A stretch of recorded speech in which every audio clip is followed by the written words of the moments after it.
everybody, thank you for joining me. This video is on the full moon in Leo, which is also a total lunar eclipse, which happens on the 21st of January 2019 at 5:15 in the morning.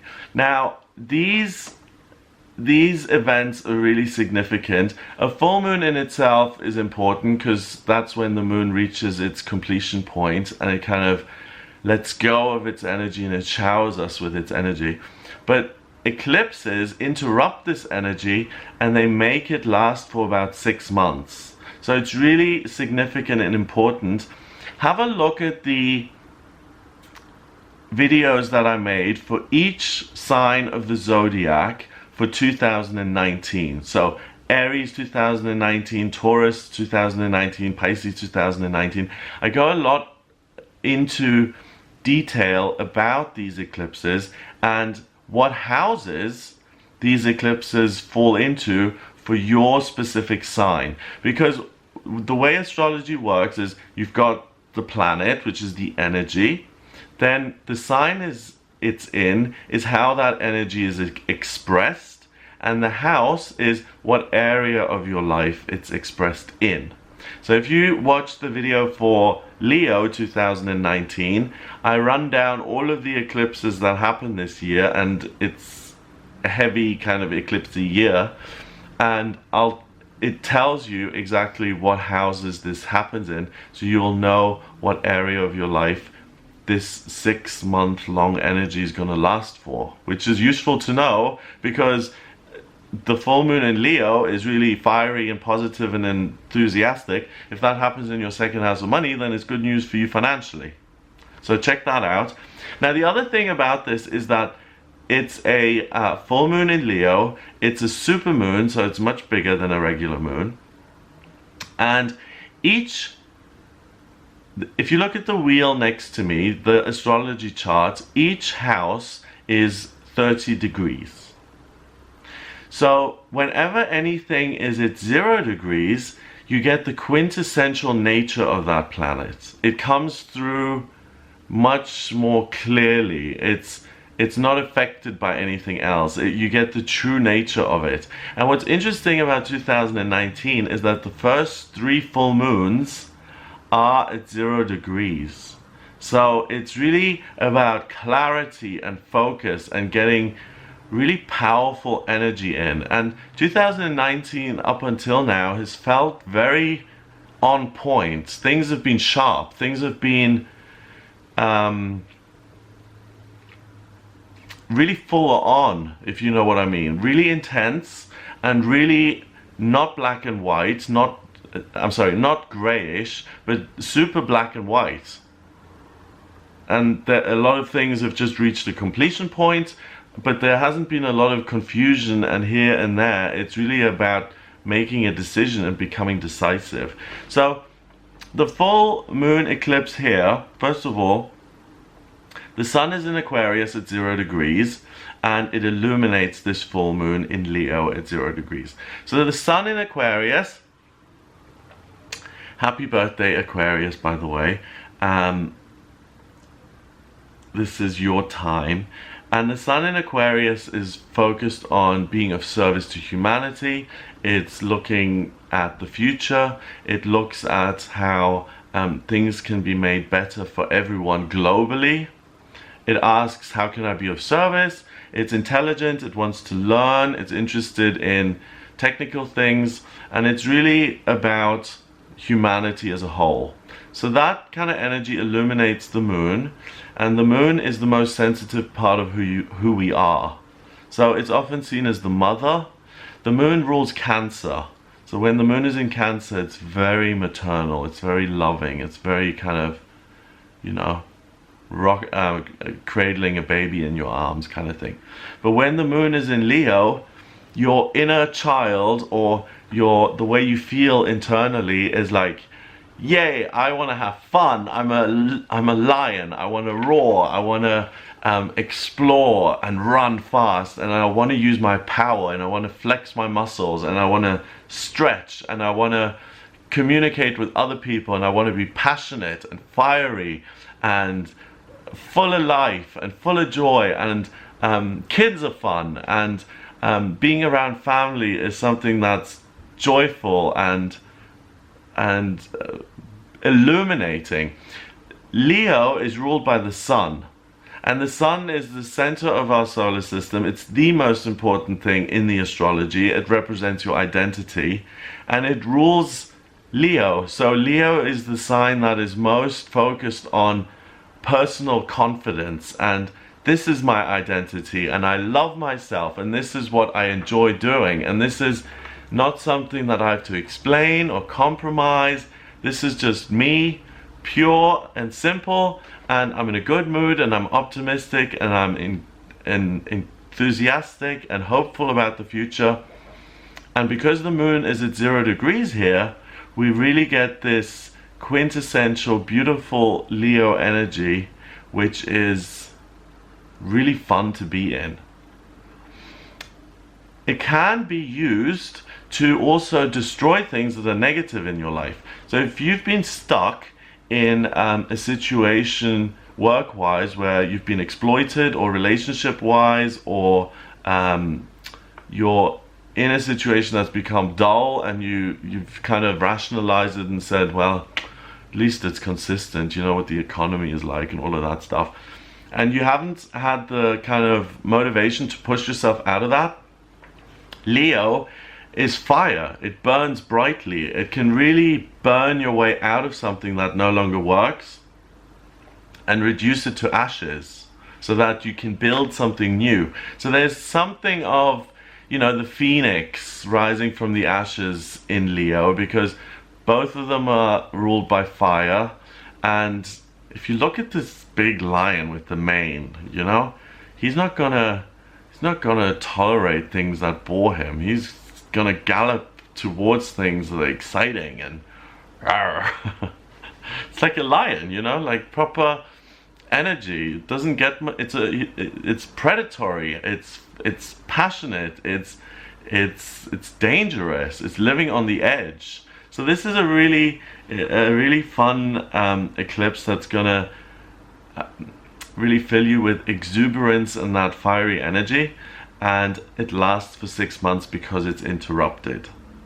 Now it has the North Node in Cancer at 26 degrees next to it.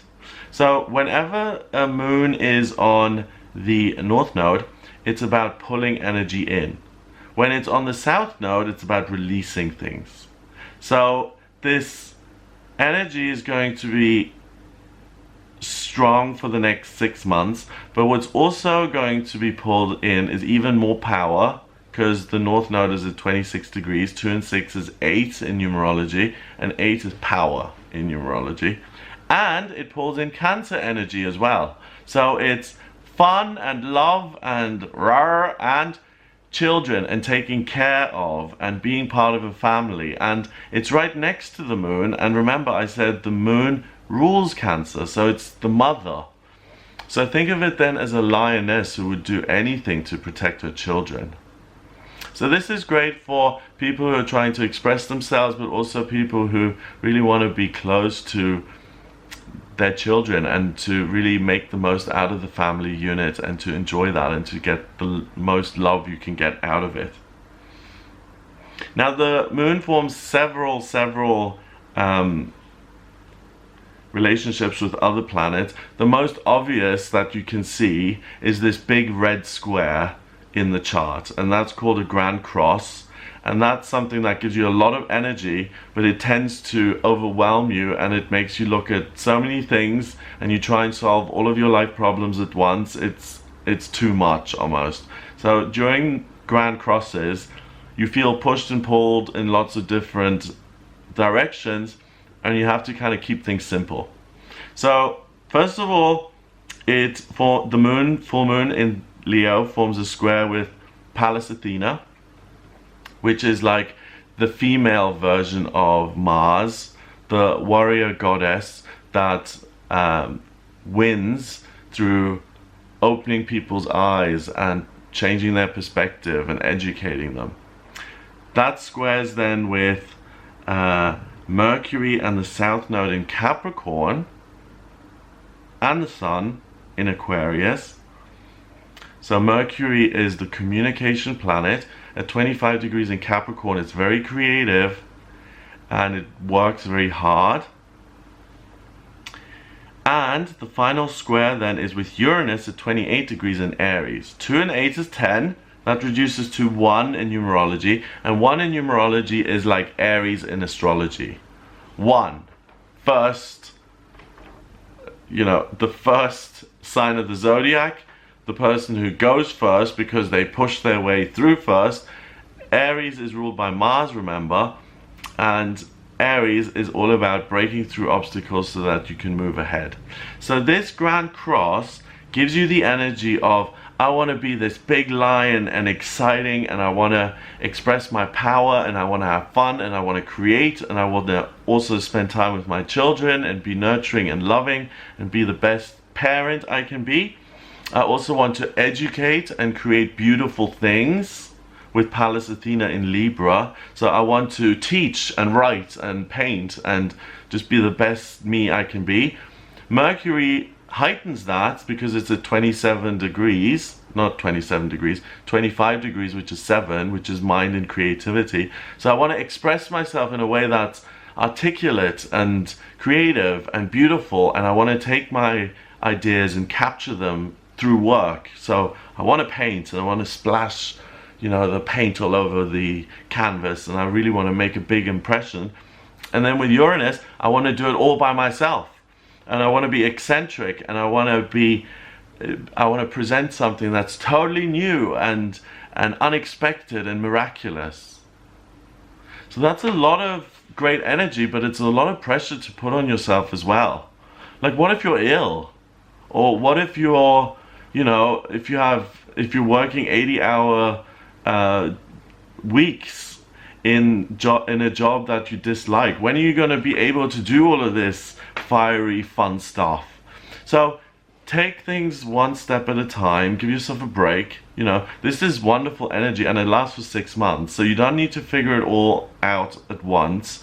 But what it's urging you to do, even if you've never taught in your life, or you feel like you don't have a creative bone in your body, or you don't have anything that you want to communicate independently, this full moon is going to encourage you to find that side of yourself, because we all have that side within us. Even if you've made your whole life about nursing other people, you will have your own fun, creative, comedic side. We're not just, these 2D or even 3D characters. We're interdimensional beings, so that we're complicated. There's a lot going on here. Now, it also forms a grand trine with Ceres, which is Mother Earth, and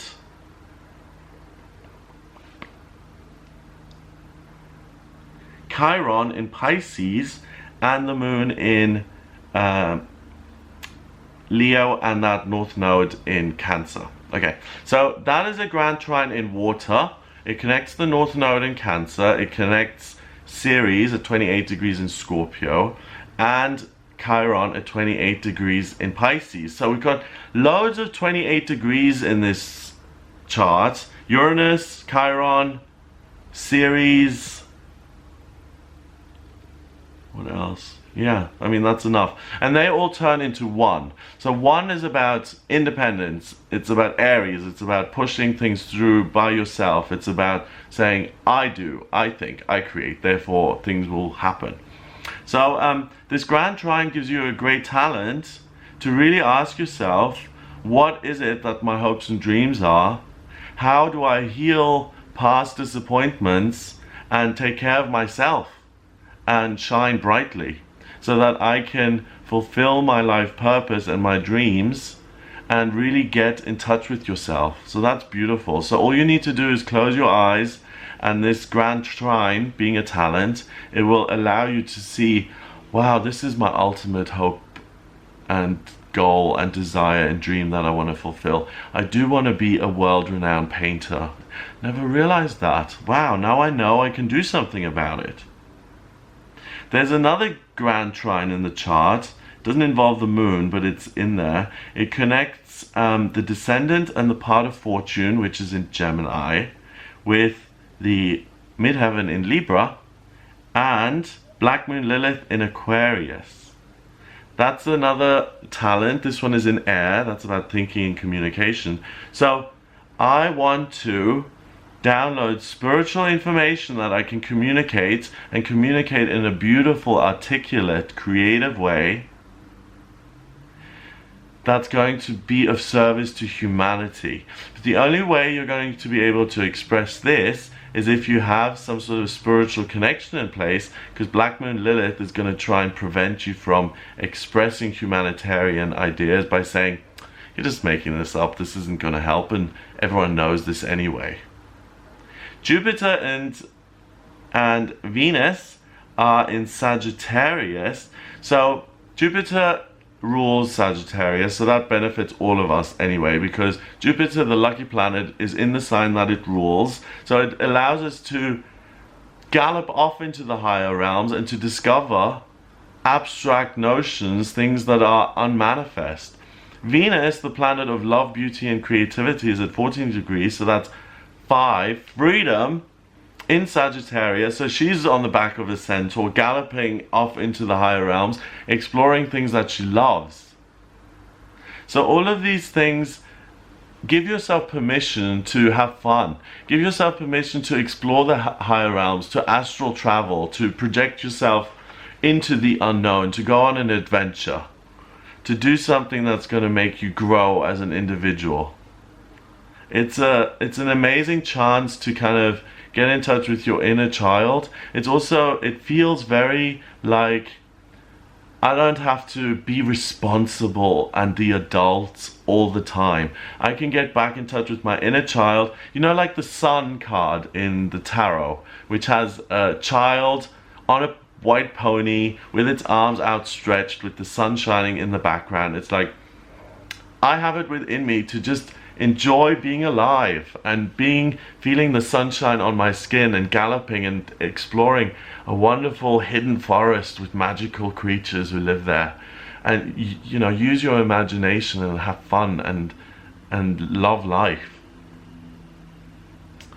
So let's see what other connections it makes. The moon also connects with Chiron. I've mentioned that. So it's about healing the past by replacing it with new, more positive experiences. It sesqui squares Neptune at 14 degrees in Pisces. So the dreams of who you are aren't things that are going to hold you back. In fact, you can dream, and that's going to give you a sense of freedom. I dream, therefore I am. I dream, therefore I am no longer just a person who defines themselves as a nurse, for instance. I am an intergalactic being who is beyond a job and this world. I'm so much more than that. And you can really venture into yourself and explore this amazing thing that you are. There's a meditation which was developed by Ramana Maharshi, which is called the Who Am I meditation. And if you look that up online, you get like a little PDF. It's a 4 or 6 page booklet. It's really easy. And it's a meditation that you do. And all you do is you ask yourself, who am I? Who am I? And it's like a mantra meditation. And you repeat it over and over again. And first time you ask it, it's like, who am I? Am I this body? Nah, I'm not this body. Who am I? If I'm not in the body, then who am I? Am I this spiritual consciousness thing that I feel? Is that me? No. Who am I? And then you go beyond that, and it's like, the more you ask, the more you realize that you're this infinite, non-placeable thing. I mean, you're not in your knee. You, as an individual, don't exist anywhere in your body. Are you in your brain? Or are you in your third eye? Or in your elbow? No, you're everywhere and nowhere, and it's a bit more complicated. And this eclipse gives you the chance to gallop off into that complicated world of self and to discover your magic. Now, the moon opposes the sun, and it opposes Mercury and the South Node.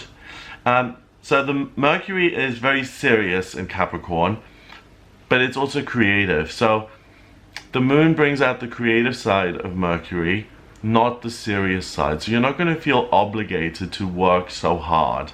You're going to be much more, you're going to feel much freer to enjoy yourself and to do things by having fun. You know, you can, like if you need to eat bread, you can bake bread and it can be a chore and it can be awful. Or you can invite a couple of friends around and say, we're making bread today, and you can open a bottle of champagne and everyone makes their own loaf and you bake it and you chit chat, and by the end of it you're all having a wonderful time and you've got 5 loaves of bread. Much easier than doing it yourself and sitting there and just waiting for the oven to go ping and it's like yawn. You can turn things that are mundane and boring, and you can turn obligations that you dislike and you can turn them into fun things. The moon also sesqui squares Jupiter and Venus, which I've mentioned, and they're having the best time galloping off into the universe. And the moon trines Ceres, which is like Mother Earth.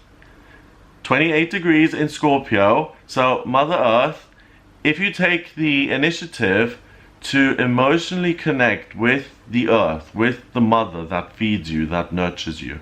Because we're nurtured by planet Earth, you know, the carrots that grow and the eggplants that grow, the food that we eat, that's all given to us by the planet. The air that we breathe, the water that we use to shower, all of that is given to us, not freely. Southern water, I pay loads for that. But that nurtures us. And we're also nurtured on a spiritual level. So from below, we're getting energy, and from above. So if you make an effort here to gallop off into the earth and to explore Mother Earth and the cornucopia of wealth and love and beauty and infiniteness that the earth is, then you really get a much deeper understanding of you as a human being as well. Like, just think about the ocean and how big that is. And just think about the universe and how infinite it's infinite. Didn't Woody Allen say it's shrinking or something? Which terrified him, because if it's shrinking, then it can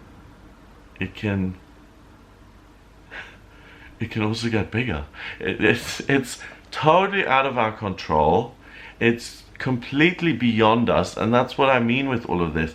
This eclipse, full moon, enables you to recapture that childlike sense of wonder that some people lose along the way and some people retain.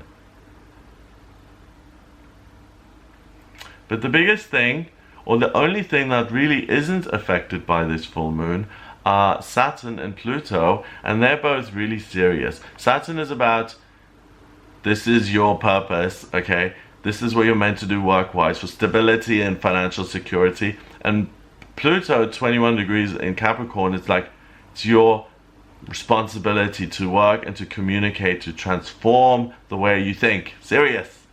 And both of those are kind of left out of the loop here, as far as the moon's concerned anyway. So you're not learning through seriousness and discipline and structure. You're learning by traipsing around and having fun. And that's a much better way to learn. I like that. I like to traipse. I like to enjoy myself and look at beautiful shiny things and go traveling and meditate and meet people on my spiritual travels. It's amazing. It's wonderful. So this full moon gives us the ability to do all of that fun stuff over the next 6 months.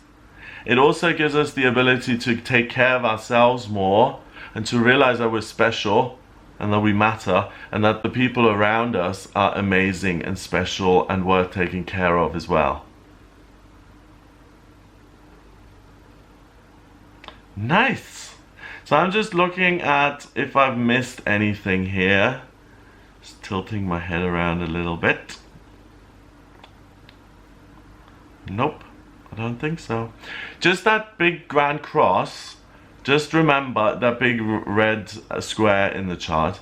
Just remember, easy does it. one thing at a time. Don't try and be the world's #1 painter and artist and help humanity at the same time, and individually sort out all of your life problems and all of your credit card bills and all your debts and all your health issues by yourself. Take a breath and have some fun and do things one thing at a time, and don't overwhelm yourself. Use the energy to explore and to enjoy, rather than to feel I have to get everything sorted right away, because that can burn you out and it can be draining. So let this empower you and fill you with energy, and when you feel good and energized, you realize that you've got the balance right. If you feel drained and like, oh my God, then you've taken on too much, and that you need to just prioritize a little bit and get more balance in your life. So if you are working that 80-hour week, and you're roller skating, and you're part of a book club, and you're part of the horticulture society, and you've got 8 kids, something's got to give. Do the things that are funnest, if that's a word, that you find most enjoyable, and focus on those, because that's what this is about. Exploring yourself and learning about yourself through having fun. Hooray. And that's going to make you feel like the boss. It's going to raise your self-esteem. It's going to make you feel much more independent, much more confident, because it's like, look at me, I can have all this fun by myself. I can also do things by myself. I can go to the cinema by myself and enjoy it, and I can start my own business and do that by myself, and I can travel by myself, and I can be me without having to lean on other people or have myself be defined by other people. I am me. I'm a unique, special creation. I'm my own special creation, and I'm going to own and embrace that and celebrate it. And we all need to do that for ourselves every day. We really do. Because if we don't celebrate ourselves, no one else is going to. And if we don't show off our best sides and say, look, I'm really good at this, and celebrate that and really own it and stand up for yourself and say, I'm great at this, then other people will say, okay, calm down, we get it, you're great at this, but they'll take it seriously. And no one else is going to say, wow, you're the greatest, unless you kind of get involved somehow and really put some elbow grease in and say, I am having fun, but I'm good at this, and I'm really taking charge of that. So there we go. It's a wonderful, wonderful eclipse. Have a fabulous, fun time. If you would like a personal reading with me, please get in touch via my website. It's gregoryscott.com. Click on the Book Your Readings button on the front page, or the Readings tab to order your reading with me. In my personal readings, I use astrology, tarot, and numerology. The astrology chart I draw up by using your place of birth, date of birth, and time of birth, and that gives me a snapshot of the sky at the moment you were born. If you don't have the time of birth, then order a chart rectification with me. I can work out your time of birth. So once I have your birth chart drawn up, it's a blueprint of your soul. It shows me who you are on every level. So why you've come back to planet Earth this time, and what your life purpose is, what your talents are when it comes to work, what's destined for you in travel and communication, family, love, career, health, well-being, spiritual progress, hopes and dreams being realized, friendships, personal development, money. Any questions you may have, I can answer those. I can compare your horoscope with someone else's to see if you're a good match. We can look at the predictive astrology to see what's coming up in future. So I use the progress chart and the transits to do that. What's also really great is having a reading around your birthday, because I can do a solar return chart, and that shows me, for instance here, this is the chart for the 21st of January. Let's say your birthday was on the 21st of January. I could do a solar return chart, and that would show me what's coming up for you from the 21st of January 2019 till the 21st of January 2020, so for the next year of your life. So those are fun and great to do. And yeah, if you have any questions at all, just get in touch with me for a reading and I can answer your questions. So I hope you have a wonderful time during this eclipse. If you like this video, then please hit the subscribe button, and if you want to be super nice, then please share this video on your social media platforms like Facebook and Instagram and Snapchat and Twitter and wherever you're active. I don't advertise, so I rely on lovely people like you sharing my videos so that others know that I exist, and I really appreciate it. So if you want to do a good deed today, then please share this video, hit the subscribe button, and I will speak to you soon for the daily tarot readings, the weekly horoscopes, the monthly horoscopes that I do, and these special videos on the full moons and eclipses and new moons and all sorts of things. Have a wonderful time, and I'll speak to you soon.